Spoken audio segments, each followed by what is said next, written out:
The START program is an online program targeted for interns who will be coming to Stanford for the residency training in 1 year's time. The program itself is an acronym. It stands for Successful Transition to Anesthesia Residency Training. We have videos, which are instructional videos that begin with a clinical vignette. I'm going to sync the sound.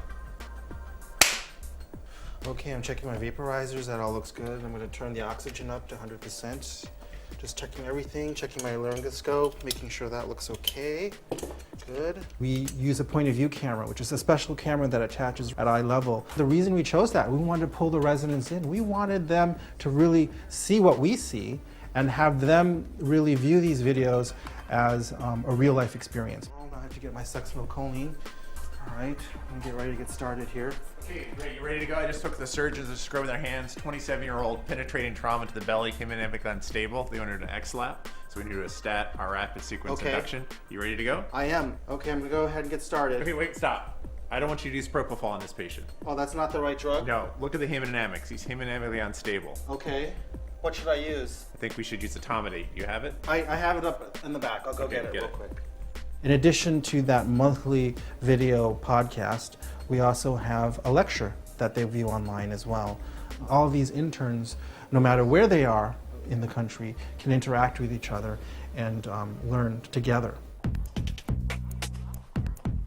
Finding time for reading about anesthesia during your internship year is very difficult because you have to read up about medicine.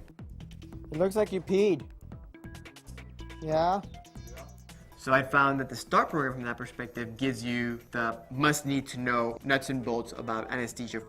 I've read a lot about induction agents, about maintenance anesthetics, about what to do in emergencies during the OR while you're doing procedures.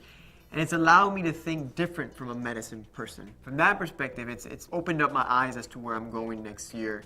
I've got an idea of what I should know or understand or be aware about for day one of anesthesia. We're gonna let you go home today. Apart from the educational perspective, it also provides logistical information. For people who are not in the area, it provided information about where to hang out, where to eat, where to look for an apartment.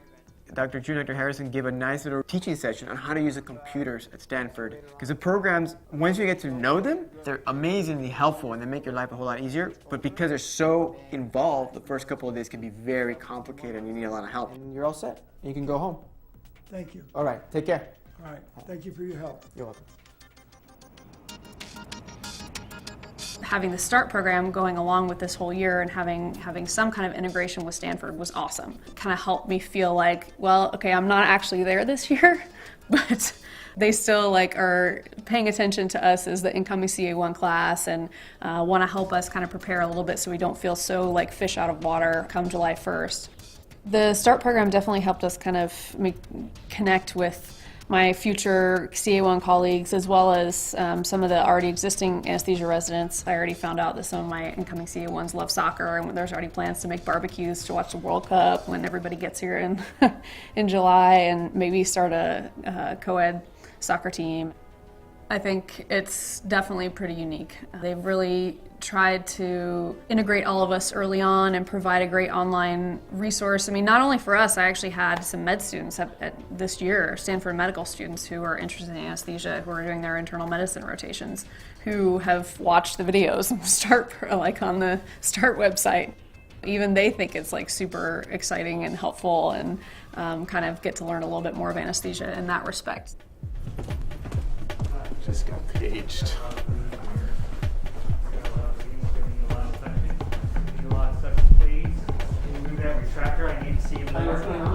Oh, great. Sorry to bring you back from breakfast. They got into a lot of bleeding. Here, Jim, how is it going? It's a lot of bleeding, but I don't know where it's coming from. We're still looking. So the first month especially, but actually the first 6 months of anesthesia training has often been related to trying to take a sip of water off a fire hose. The START program was primarily created to help alleviate some of those concerns. We give information about how the Stanford system works, how the computer systems work, obviously background on medical knowledge that they'll need to successfully transition from an intern to a Stanford anesthesia resident. It's always going to be disorienting starting a new program and practicing a specialty that you've had no real prior training in, but this hopefully will allow them to kind of feel a little more comfortable because we've gone over some of the key points, focusing on what their day-to-day life is going to be, what they're expected to do, and how to approach their job from day one.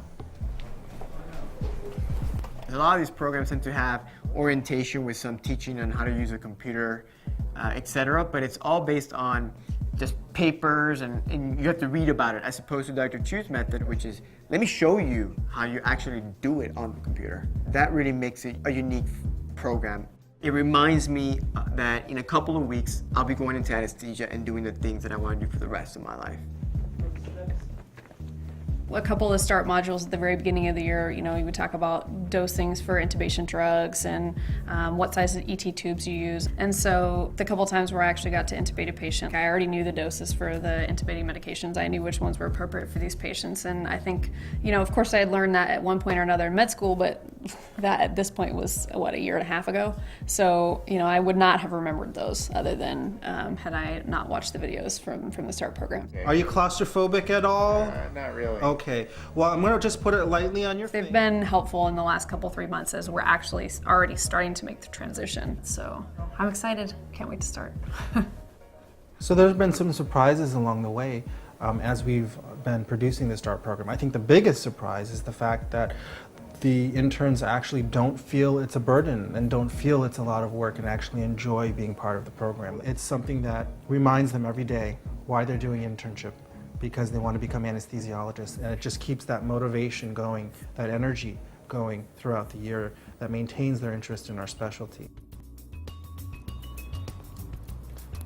Hello there, Mr. Johnson. I'm Dr. Chu. I'm going to be your anesthesiologist today. Hi, Dr. Chu. I'm just going to quick clean my hands with this alcohol sanitizer. Okay. And is it okay if I have a seat? Yeah, please. Okay. Now, how are you doing today? You look a little nervous, actually. I'm a little nervous, yeah. Tell me what's going on. Why are you nervous? Well, you know, I've never had a general anesthetic before, and, you know, do sometimes people not wake up from, you know, I've heard that, so I don't know if it went, but I've heard that you can go into a coma and never wake up from anesthesia. It's totally understandable, and it's very common for people to have concerns about anesthesia. So let me just start by saying that anesthesia these days is really safe.